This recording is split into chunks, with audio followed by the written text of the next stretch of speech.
नमस्कार विद्यार्थी मित्रांनो, MPSC फोरम या आपल्या एज्युकेशनल चॅनलवर तुमच्या सर्वांचं स्वागत आहे। तर मित्रांनो, आजचा टॉपिक आहे पॉलिटिक्समधला सेकंड, तो म्हणजे घटना समितीच्या निवडणुका। आणि ह्या टॉपिकवरचे आपण आज क्वेश्चन सिरीज पाहणार आहोत आणि हा सुद्धा सेकंड पार्ट आहे। या अगोदरच्या लेक्चरमध्ये आपण 30 क्वेश्चन पाहिलेले आहेत याच टॉपिकवरचे, आणि आजच्या लेक्चरमध्ये आपण त्याच्या पुढचे 30 क्वेश्चन पाहणार आहोत विथ डिटेल एक्सप्लेनेशन। ओके, आणि ह्या अगोदरचा टॉपिक तो म्हणजे भारतीय राज्यघटनेची ऐतिहासिक पार्श्वभूमी। ह्यावर आपण टोटल 90 क्वेश्चन्स पाहिलेले आहेत 3 पार्टमध्ये। जर तुम्ही पाहिले नसतील तर ते सुद्धा पाहून घ्या। आणि आजच्या लेक्चरमधले आपण सेकंड पार्ट पाहणार आहोत। ओके, तसेच आपल्या बाकी झालेल्या सर्व लेक्चर्सची लिंक मी डिस्क्रिप्शन बॉक्समध्ये दिलेली आहे। जर तुम्ही अजूनही ते लेक्चर पाहिले नसतील तर नक्की जाऊन पहा। तर चला आपण आजच्या लेक्चरला स्टार्ट करूया। तर टॉपिक आहे घटना समितीच्या निवडणुका पार्ट 2। तर कालच्या पार्टमध्ये टोटल आपण 30 क्वेश्चन्स पाहिलेले आहेत या टॉपिकवर, आणि आज आपण त्याच्या पुढचे 30 क्वेश्चन, टोटल 60 क्वेश्चन आपण आजच्या लेक्चरमध्ये पाहणार आहोत। ओके, तर चला आपण स्टार्ट करूया। क्वेश्चन नंबर 31 पाहूया आपण या लेक्चरमधला पहिला क्वेश्चन। धर्मनिरपेक्षतेबाबत खालील कोणते विधान अचूक आहे? अचूक म्हणजे बरोबर आहे। तर भारताच्या बाबतीत आहे हे, राजकारणापासून धर्माची फारकत, त्यानंतर धार्मिक आधारावर पक्षांना निवडणूक बंदी, सर्व समुदाय धार्मिक स्वातंत्र्य आणि प्रत्येक समुदायाचा वैयक्तिक कायदा मान्यता। तर क्वेश्चन नंबर 31 त्याचा आन्सर काय येणार आहे मित्रांनो? तर आहे ऑप्शन नंबर 3 म्हणजे अ, क आणि ड अगदी बरोबर आहेत। म्हणजे काय दिलेलं आहे आपल्याला इकडे क्वेश्चनमध्ये? धर्मनिरपेक्षता या बाबतीत कोणते विधान बरोबर आहे भारताच्या बाबतीत, भारतातील धर्मनिरपेक्षता? तर कोणता? तर ऑप्शन नंबर 3 आन्सर आहे आपलं, म्हणजे राजकारणापासून धर्माची फारकत, बरोबर आहे। धार्मिक आधारावर पक्षांना निवडणूक बंदी, धार्मिक आधारावर पक्षांना निवडणूक बंदी आणि प्रत्येक समुदायाचा वैयक्तिक कायदा मान्यता, हे काय आहेत? तर बरोबर आहेत। ओके, आता आपण पुढचा क्वेश्चन पाहूया। क्वेश्चन नंबर 32 आहे, भारतीय राज्यघटना गणराज्य आहे कारण? तर हे निवडणूक संसदीय पद्धत पुरवते, हे प्रौढ मतदान पद्धत पुरवते, हे मूलभूत अधिकार पुरवते की यात अनुवंशिक घटक नाही? भारतीय राज्यघटना गणराज्य आहे कारण ऑप्शन नंबर 4 यामध्ये अनुवंशिक असा घटक नाही। ओके, म्हणजेच मी तुम्हाला एक्झाम्पल सांगायचं तर जसं राष्ट्रपती आहेत आपले, ते अनुवंशिकतेने नाही त्यांची निवड होत, राईट? आपण त्यांना निवडून देतो। ओके, म्हणजेच यात अनुवंशिक असा घटक नाही आहे, म्हणून आपली भारतीय राज्यघटना कशी आहे? गणराज्य आहे। त्यानंतरचा क्वेश्चन आहे क्वेश्चन नंबर 33, खालीलपैकी कोण संविधान सभेच्या सदस्या होत्या? ओके, तर 4 ऑप्शन दिलेत तुम्हाला, विजयालक्ष्मी पंडित, सुब्बलक्ष्मी, सुचेता कृपलानी आणि सरोजिनी नायडू।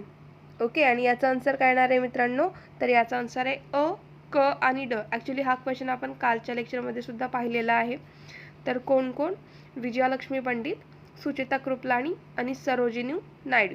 ओके, सरोजिनी नायडू ह्या कोण होत्या? संविधान सभेच्या महिला सदस्य होत्या। आणि मी कालच्या लेक्चरमध्ये तुम्हाला सर्वच्या सर्व महिला सदस्य कोण होत्या त्यांची नावं सांगितलेली आहेत। ओके, आता आपण पुढचा क्वेश्चन पाहूया। क्वेश्चन नंबर 34 काय आहे? 17 जून 1948ला घोषित करण्यात आलेल्या भाषावार प्रांतरचना आयोगाचे अध्यक्ष कोण होते? 17 जून 1948ला घोषित करण्यात आलेल्या भाषावार प्रांतरचनेचे अध्यक्ष होते न्यायाधीश S.K. दार। ओके, ऑप्शन नंबर 1 हे याचं आन्सर आहे। आणि हा असिस्टंट पूर्व 2013ला क्वेश्चन विचारलेला आहे। 17 जून 1948 भाषावार प्रांतरचना, आणि त्याचे अध्यक्ष होते S.K. दार। ओके, दार समिती होती, न्यायाधीश S.K. दार हे त्याचे अध्यक्ष होते। लक्षात ठेवा, डेट पण लक्षात ठेवा, कधी? 17 जून 1948। त्यानंतरचा क्वेश्चन आहे क्वेश्चन नंबर 35, खालील विधानांचा विचार करा। आणि हा क्वेश्चन PSI 2014ला विचारला गेलेला आहे। ठीक आहे, तर ह्याच्यामध्ये 2 स्टेटमेंट दिलेत तुम्हाला। Doctor B.R. आंबेडकर हे मसुदा समितीचे अध्यक्ष होते, ही स्टेटमेंट अगदी बरोबर आहे।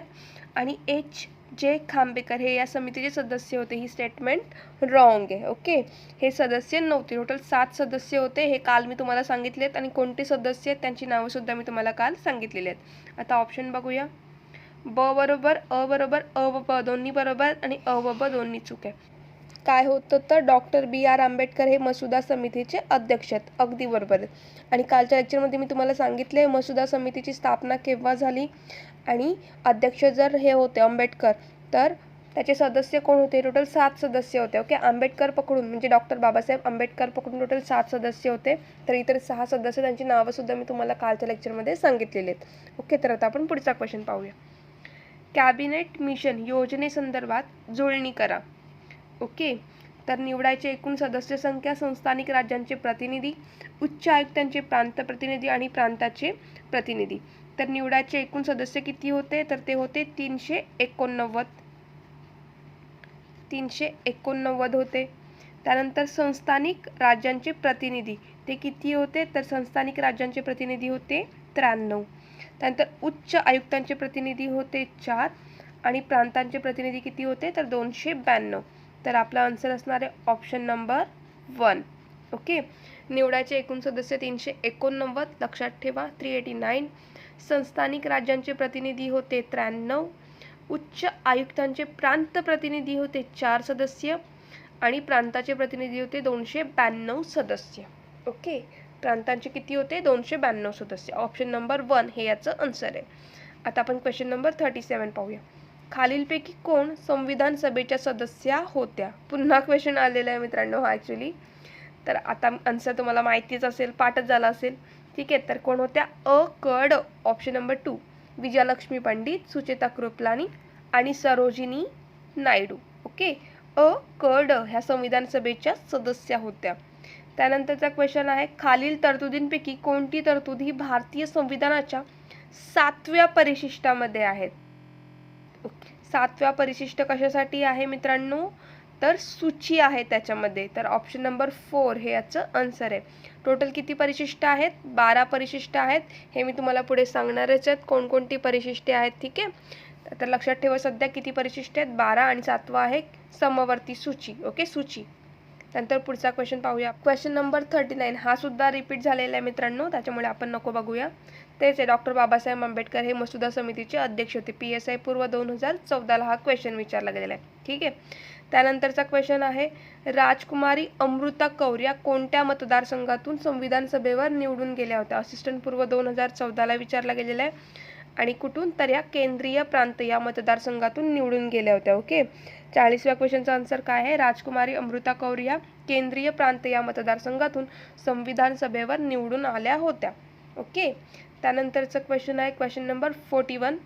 9 डिसेंबर 1946 रोजी दिल्ली येथे घटना समितीची पहिली बैठक घेण्यात आली आणि या समितीचे तात्पुरते अध्यक्ष म्हणून कोणाची नेमणूक करण्यात आली?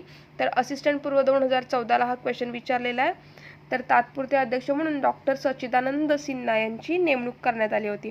आणि कायमस्वरूपी कोण होते? तर ते होते डॉक्टर राजेंद्र प्रसाद. ओके, 11 डिसेंबर 1946 रोजी त्यांची निवड करण्यात आली. डॉक्टर राजेंद्र प्रसाद म्हणजे डॉक्टर सच्चिदानंद सिन्हा हे फक्त 2 दिवसासाठी अध्यक्ष होते, लक्षात ठेवा. त्यानंतरचा क्वेश्चन आहे क्वेश्चन नंबर 42. योग्य जोड्या जुळवा. ओके, तर तुम्हाला इकडे समित्या दिसतात, समित्या, उपसमित्या आणि त्यांचे अध्यक्ष आपल्याला इकडे सांगायचे आहेत. तर प्रांतीय संविधान समिती. ओके, तर प्रांतीय संविधान समिती याचे अध्यक्ष कोण होते? तर ते होते अय्यर, A.K. अय्यर. प्रांतीय संविधान समिती A.K. अय्यर. त्यानंतर अल्पसंख्याक उपसमिती यांचे अध्यक्ष होते H.C. मुखर्जी. अल्पसंख्याक उपसमिती. Okay, H.C. मुखर्जी. मूलभूत हक्क उपसमिती J.B. कृपलानी आणि मसुदा परीक्षण समितीचे अध्यक्ष होते सरदार पटेल.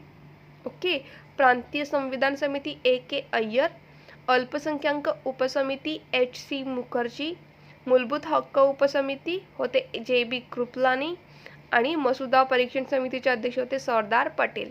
म्हणजे ऑप्शन नंबर 1 हे याचं आन्सर आहे. ओके, लक्षात ठेवा समित्या आणि त्यांचे अध्यक्ष कोण होते. आता आपण पुढचा क्वेश्चन पाहूया. Question number 43. इकडे पण आपल्याला इकडे समित्या दिसतात आणि दुसऱ्या बाजूला अध्यक्ष आपल्याला जोड्या जुळवायच्या आहेत. ओके, घटना समिती निर्मितीसाठी स्थापन करण्यात आलेल्या समित्या व अध्यक्ष यांच्या योग्य जोड्या जुळवा. तर अ आहे संघराज्य घटना समिती, त्यानंतर प्रांतीय राज्य घटना समिती, राष्ट्रध्वजावरील तदर्थ समिती आणि मसुदा समिती. तर पहिले आहे संघराज्य घटना समिती आणि त्याचे अध्यक्ष कोण होते? तर ते होते पंडित नेहरू. संघ राज्य घटना समिती पंडित नेहरू. प्रांतीय राज्य घटना समिती त्याचे अध्यक्ष होते सरदार पटेल. प्रांतीय राज्यघटना समिती सरदार पटेल आणि राष्ट्रध्वजावरील तदर्थ समिती डॉक्टर राजेंद्र प्रसाद आणि मसुदा समितीचे अध्यक्ष कोण होते तर ते होते डॉक्टर बाबासाहेब आंबेडकर. ओके, तर ऑप्शन नंबर 4 हे याचं आन्सर आहे. तर पुन्हा एकदा सांगते, संघराज्य घटना समितीचे अध्यक्ष कोण होते तर ते होते पंडित नेहरू. संघराज्य घटना समिती. प्रांतीय राज्य घटना समितीचे अध्यक्ष होते सरदार पटेल. राष्ट्रध्वजावरील तदर्थ समितीचे अध्यक्ष होते डॉक्टर राजेंद्र प्रसाद आणि मसुदा समितीचे अध्यक्ष डॉक्टर बाबासाहेब आंबेडकर. लक्षात ठेवा सर्व समित्या आणि त्याचे अध्यक्ष कोण होते ते. त्यानंतरचा क्वेश्चन आहे क्वेश्चन नंबर 44. इकडे सुद्धा आपल्याला योग्य जोड्या जुळवायच्या आहेत. तर इकडे आपण बघूया डेट आणि त्या दिवशी काय झालं ते. तर 24 जानेवारी 1950, 29 ऑगस्ट 1947, 26 नोव्हेंबर 1949 आणि 26 जानेवारी 1950. तर 4 या महत्त्वाच्या डेट्स आहेत आणि त्या दिवशी काय झालं आता आपण ते पाहूया. ओके, कोणकोणत्या घटना घडलेल्या ते इम्पॉर्टंट आहे हा. तर पहिली आहे 24 जानेवारी 1950. इकडची सुद्धा मी ब स्टेटमेंटमध्ये काय आहे ते वाचून दाखवते. भारतीय राज्यघटनेची अंमलबजावणी सुरू झाली. राज्यघटनेचा स्वीकार, मसुदा समितीची स्थापना, झेंडा समितीची स्थापना आणि घटना समितीची शेवटची बैठक. ओके, तर पहिली डेट आहे मित्रांनो 24 जानेवारी 1950. तर 24 जानेवारी 1950 रोजी काय झालेलं तर झेंडा समितीची स्थापना झालेली. 24 जानेवारी 1950 झेंडा समितीची स्थापना. 29 ऑगस्ट 1947 मसुदा समितीची स्थापना आणि याचे अध्यक्ष कोण होते तर डॉक्टर बाबासाहेब आंबेडकर. 26 नोव्हेंबर 1949 राज्यघटनेचा स्वीकार आणि 26 जानेवारी 1950 रोजी काय झालं तर भारतीय राज्यघटनेची अंमलबजावणी सुरू झाली. ओके, महत्त्वाच्या डेट्स आहेत. पुन्हा एकदा सांगते, 24 जानेवारी 1950 झेंडा समितीची स्थापना. त्यानंतर 29 ऑगस्ट 1947 काय झालं तर मसुदा समितीची स्थापना. 26 नोव्हेंबर 1949 राज्यघटनेचा स्वीकार आणि 26 जानेवारी 1950 भारतीय राज्यघटनेची अंमलबजावणी. म्हणजे ऑप्शन नंबर 1 हे याचं आन्सर आहे. ओके, तर आता आपण पुढचा क्वेश्चन पाहूया. Question number 45. घटना समितीचे प्रथम अधिवेशन डॅश डॅश रोजी भारतीय संसदेच्या केंद्रीय कक्षामध्ये सुरू झाले. तर घटना समितीचे प्रथम अधिवेशन कधी झाले 9 डिसेंबर 1946 रोजी. लक्षात ठेवा 9 डिसेंबर 1946 रोजी घटना समितीचे प्रथम अधिवेशन कुठे ते दिल्ली येथे पार पडले. त्यानंतरचा क्वेश्चन आहे क्वेश्चन नंबर 46. घटना समितीच्या पहिल्या अधिवेशनात डॅश डॅश यांची घटना समितीचे प्रभारी उपाध्यक्ष, ओके उपाध्यक्ष विचारलेले आहे, प्रभारी उपाध्यक्ष म्हणून निवड करण्यात आली. तर कोण होते मित्रांनो तर घटना समितीच्या पहिल्या अधिवेशनात फ्रँक अँथोनी हे कोण होते तर घटना समितीचे प्रभारी उपाध्यक्ष होते. Okay, frank Anthony. लक्षात ठेवा नाव फ्रँक अँथोनी हे प्रभारी उपाध्यक्ष होते. त्यानंतरचा क्वेश्चन आहे क्वेश्चन नंबर 47. घटना समितीच्या कार्यासंबंधी खालीलपैकी कोणते विधान सत्य आहे. ओके, 2 वर्ष 11 महिने 17 दिवस इतका कालावधी लागला. 2 वर्ष 18 महिने 11 दिवस, 2 वर्ष 11 महिने 18 दिवस की 2 वर्ष 11 महिने 9 दिवस. तर ऑप्शन नंबर 3 हा त्याचा आन्सर आहे. म्हणजे किती मित्रांनो कालावधी लागला तर लक्षात ठेवा 2 वर्षे 11 महिने 18 दिवस इतका कालावधी लागला. कशासाठी तर लक्षात ठेवा घटना समितीचे किती तर कामकाज पूर्ण करण्यासाठी 2 वर्ष 11 महिने 18 दिवस इतका कालावधी लागलेला आहे. ओके, तर लक्षात ठेवा 2 वर्ष 11 महिने 18 दिवस. आणि घटना समितीचे टोटल किती अधिवेशने झाली होती तर टोटल 11 अधिवेशने झाली होती. ओके, किती तर 11 अधिवेशने झाली होती. 1946 ते 26 नोव्हेंबर 1949 या काळामध्ये एकूण ही 11 अधिवेशने झाली होती. ओके, आणि भारतीय राज्यघटना तयार करण्यासाठी खर्च किती आला होता असं विचारलं तर 63,96,729 रुपये आणि 50 पैसे. ओके, एवढा खर्च लागला होता. तर साधारण 64 लाख एवढं तुम्ही लक्षात ठेवा किती आहे. तर असं जर टोटल विचारलं तर किती येणार आहे 63,96,729 रुपये 50 पैसे. ओके, म्हणजे जवळजवळ 64 लाख एवढा खर्च आला होता. आणि फेब्रुवारी 1948 मध्ये भारतीय राज्यघटनेचा पहिला मसुदा तयार करण्यात आला होता. ओके, त्यानंतर ऑक्टोबर 1948 मध्ये दुसरा मसुदा आणि त्यानंतर 4 नोव्हेंबर 1948 रोजी घटनेच्या मसुद्याचे प्रथम वाचन करण्यात आले व 15 नोव्हेंबर 1948ला घटनेच्या मसुद्याचे दुसरे वाचन करण्यात आले. ओके. त्यानंतर टोटल जर विचारलं तर हे बघा, 9 नोव्हेंबर 1949 रोजी मसुद्यावर चर्चा करण्यात आली आणि 26 नोव्हेंबर 1949 रोजी भारतीय राज्यघटनेचा स्वीकार करण्यात आला. ओके. आणि ती केव्हा, तर 26 जानेवारी 1950 रोजी त्याची अंमलबजावणी करण्यात आली. आणि एक लक्षात ठेवा की 26 नोव्हेंबर हा कायदा दिन म्हणून सुद्धा साजरा केला जातो, कारण की 26 नोव्हेंबर 1949 रोजी भारतीय राज्यघटनेचा स्वीकार करण्यात आला होता. 26 नोव्हेंबर हा काय, कायदा दिन म्हणून सुद्धा ओळखण्यात येतो, लक्षात ठेवा. ठीक आहे. आता आपण पुढचा क्वेश्चन पाहूया. Question number 48. खालीलपैकी कोणत्या महिला घटना समितीच्या सदस्य होत्या? ओके. सदस्य विचारलेल्या आहेत. तर याचा आन्सर काय येणार आहे मित्रांनो, तर मी पुन्हा वाचून दाखवते. अ आहे लीला रॉय, रेणुका रे, मालती चौधरी, कमला चौधरी, बेगम रसूल, पौर्णिमा बॅनर्जी, हंसाबेन मेहता, राजकुमारी अमृता कौर, सुचेता कृपलानी, सरोजिनी नायडू, दुर्गाबाई देशमुख आणि हंसाबेन मेहता. आणि मित्रांनो, हे मी तुम्हाला ऑलरेडी सांगितलेत कोण महिला सदस्य होत्या. त्याचा आन्सर आहे ऑप्शन नंबर 4, वरीलपैकी सर्व. ओके. ह्या सर्वच्या सर्व काय होतात, तर घटना समितीच्या सदस्य होत्या, महिला सदस्य. तर ही सगळी नावं लक्षात ठेवा. ओके. पुन्हा एकदा सांगते. लीला रॉय, रेणुका रे, मालती चौधरी, कमला चौधरी, बेगम रसूल, पौर्णिमा बॅनर्जी, हंसाबेन मेहता, राजकुमारी अमृता कौर, सुचेता कृपलानी, सरोजिनी नायडू, दुर्गाबाई देशमुख आणि हंसाबेन मेहता. ह्या सगळ्या कोण होत्या, तर घटना समितीच्या महिला सदस्य होत्या. ओके. वरीलपैकी सर्व. त्यानंतरचा क्वेश्चन आहे क्वेश्चन नंबर 49. घटना समितीच्या एकूण किती बैठका घेण्यात आल्या? तर मी आत्ताच तुम्हाला ह्याचा आन्सर सांगितलाय. तर घटना समितीच्या टोटल किती, तर 11 बैठका घेण्यात आल्या. ओके. घटना समितीच्या एकूण 11 बैठका घेण्यात आल्या. त्यानंतर भारतीय राज्यघटनेवर एकूण किती सदस्यांच्या अंतिम स्वाक्षऱ्या झाल्या? तर याचं सुद्धा आन्सर लक्षात ठेवा मित्रांनो, इम्पॉर्टंट आहे. Option number 3, 284. काय क्वेश्चन होता, तर भारतीय राज्यघटनेवर एकूण किती सदस्यांच्या अंतिम स्वाक्षऱ्या झाल्या? तर याचा आन्सर आहे 284 सदस्यांनी अंतिम स्वाक्षऱ्या केल्या. ओके. आणि एकूण किती बैठका घेण्यात आल्या, तर 11. आणखीन एक लक्षात ठेवा, भारतीय राज्यघटनेची मूळ संकल्पना कोणाची होती? M.N. रॉय.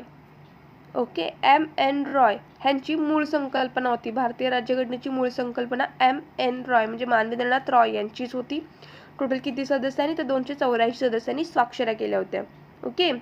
आणि एक लक्षात ठेवा, 26 जानेवारी 1950 पासून भारतीय राज्यघटनेची अंमलबजावणी सुरू झाली आणि 26 जानेवारी हा दिवस काय म्हणून आपण साजरा करतो, तर गणराज्य दिन म्हणून साजरा करतो. ओके. आणि 26 जानेवारी 1930 रोजी काँग्रेस पक्षाने स्वराज्य दिन पाळल्यामुळे भारतीय संविधानाच्या अंमलबजावणीकरता 26 जानेवारी हा शुभ दिवस निवडण्यात आला होता. का, तर 26 जानेवारी 1930 रोजी आपण म्हणजेच काँग्रेस पक्षाने स्वराज्य दिन पाळला होता. ठीक आहे. हा लक्षातच ठेवा. त्यानंतर घटनाकारांनी जगातील किती देशांच्या राज्यघटनांचा अभ्यास केला, तर हे पण लक्षात ठेवा, टोटल 60 देशांचा. ओके. आता आपण पुढचा क्वेश्चन पाहूया. Question number 51. Doctor B.N. राव यांची घटना समितीचे कायदेविषयक सल्लागार म्हणून कोणत्या वर्षी नेमणूक करण्यात आली? तर कायदेविषयक सल्लागार कोण होते ते पण तुम्हाला ह्याच्यातून कळालं असेल क्वेश्चनमधून. कोण होते? Doctor B.N.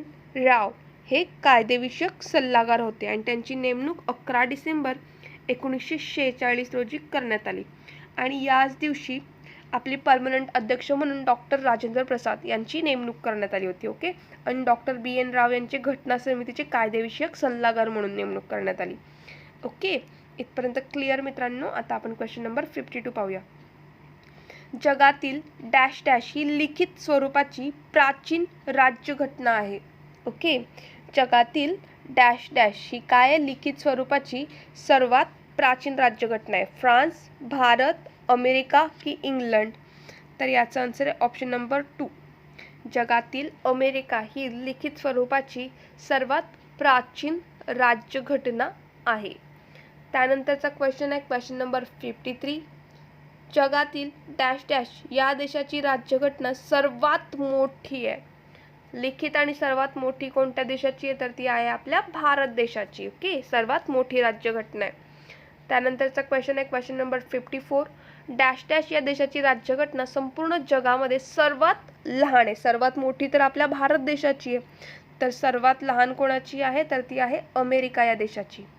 ओके, भारताची सगळ्यात मोठी आणि अमेरिका या देशाची राज्यघटना संपूर्ण जगामध्ये सर्वात लहान आहे. त्यानंतरचा क्वेश्चन नंबर 55 आहे. खालीलपैकी कोणत्या देशामध्ये प्रत्यक्ष लोकशाही अस्तित्वात आहे? भारत, अमेरिका, रशिया की स्वित्झर्लंड? तर यापैकी भारत या देशामध्ये प्रत्यक्ष लोकशाही अस्तित्व आहे. ओके, म्हणजे ऑप्शन नंबर अ ओनली योग्य आहे, म्हणजे ऑप्शन नंबर 4 हे याचं आन्सर आहे. त्यानंतर क्वेश्चन नंबर 56 आहे. खालीलपैकी कोणत्या देशाची राज्यघटना अलिखित स्वरूपाची? आपली तर लिखित आहे, तर अलिखित कोणाची आहे? 4 ऑप्शन आहेत, ब्रिटन, अमेरिका, स्वित्झर्लंड आणि रशिया. आणि ही आहे ऑप्शन नंबर 1 याचं आन्सर आहे. ब्रिटन या देशाची राज्यघटना कशी आहे तर अलिखित स्वरूपाची आहे. आता आपण पुढचा क्वेश्चन पाहूया. Question number 57. आपल्याला योग्य जोड्या जुळवायच्या आहेत. ठीक आहे, तुम्हाला इकडे डेट दिसतात, महत्त्वाच्या अशा डेट्स आहेत आणि त्या दिवशी काय झाली हे आपण इकडे तिकडे सांगायचं आहे. तर अ आहे 24 जानेवारी 1950, 26 जानेवारी 1950, 22 मार्च 1957 आणि 22 जुलै 1947. आणि इकडचे ऑप्शन्स काय आहेत मित्रांनो, तर तुम्ही सुद्धा ट्राय करा ह्याचा आन्सर देण्याचं. राष्ट्रध्वजाला घटना समितीची मान्यता, त्यानंतर राष्ट्रीय चिन्हाला मान्यता, राष्ट्रगीताला मान्यता, राष्ट्र ग्रेगरियन कॅलेंडरला मान्यता आणि राज्यघटनेचा स्वीकार. तर नीट लक्ष देऊन बघा मित्रांनो, सर्व डेट्स इम्पॉर्टंट आहेत. तर अ आहे 24 जानेवारी 1950. या दिवशी काय झालं तर 24 जानेवारी 1950 रोजी आपल्या राष्ट्रगीताला मान्यता देण्यात आली. ओके, डेट लक्षात ठेवा, 24 जानेवारी 1950 राष्ट्रगीताला मान्यता. ओके, त्यानंतर 26 जानेवारी 1950. तर 26 जानेवारी 1950 रोजी काय झालं मित्रांनो तर राष्ट्रीय चिन्हाला मान्यता देण्यात आली. ओके, राष्ट्रीय चिन्हाला मान्यता. तर 22 मार्च 1957 रोजी काय झालं तर राष्ट्रीय ग्रेगरियन कॅलेंडरला मान्यता देण्यात आली. आणि त्यानंतर 22 जुलै 1947 रोजी राष्ट्रध्वजाला घटना समितीची मान्यता देण्यात आली. ओके, अचं कोणतं आहे तर 3 आहे, बचं 2 आहे, कचं 4 आहे आणि डचं काय आहे तर 1 आहे, म्हणजे ऑप्शन नंबर 2 हे याचं आन्सर असणार आहे. ओके, पुन्हा एकदा सांगते. 24 जानेवारी 1950 राष्ट्रगीताला मान्यता, 26 जानेवारी 1950 राष्ट्रीय चिन्हाला मान्यता, 22 मार्च 1957 राष्ट्रीय ग्रेगरियन कॅलेंडरला मान्यता आणि 22 जुलै 1947 राष्ट्रध्वजाला घटना समितीची मान्यता देण्यात आली. ओके, आता क्वेश्चन नंबर 58 पाहूया आपण. भारतीय राज्यघटनेची पहिली हस्तलिखित प्रत डॅश डॅश या व्यक्तीने तयार केली. मोस्ट इम्पॉर्टंट आहे मित्रांनो, भारतीय राज्यघटनेची पहिली हस्तलिखित प्रत कोणत्या व्यक्तीने तयार केली तर ऑप्शन 1 म्हणजे श्रीयुत वैद्य. ओके, लक्षात ठेवा, इम्पॉर्टंट नाव आहे श्रीयुत वैद्य. भारतीय राज्यघटनेची पहिली हस्तलिखित प्रत श्रीयुत वैद्य या व्यक्तीने तयार केली. त्यानंतरचा क्वेश्चन आहे क्वेश्चन नंबर 59. भारतीय राज्यघटनेच्या स्त्रोतांबाबतच्या खालील विधानांचा विचार करा. तर कोणती घटना कशातून घेतली, कोणता स्त्रोत आहे हे सुद्धा इम्पॉर्टंट आहे मित्रांनो. ठीक आहे, तर आपण आता इकडे पाहूया. संसदीय लोकशाही, संघराज्य पद्धत, मार्गदर्शक तत्वे आणि सामायिक सूची ऑस्ट्रेलियाची. ओके, हे दिलेलं आहे आपल्याला आणि आपल्याला त्याच्यामधून बघायचे कोणती जोडी बरोबर आहे. ओके, तर अ वर्गामध्ये काय दिलं आहे मित्रांनो, संसदीय लोकशाही आपण ब्रिटिश राज्यघटनेकडून घेतलेली आहे. अगदी बरोबर, संसदीय लोकशाही आपण ब्रिटिश राज्यघटनेकडूनच घेतलेली आहे. संघराज्य पद्धत 1935चा कायदा हे रॉंग आहे.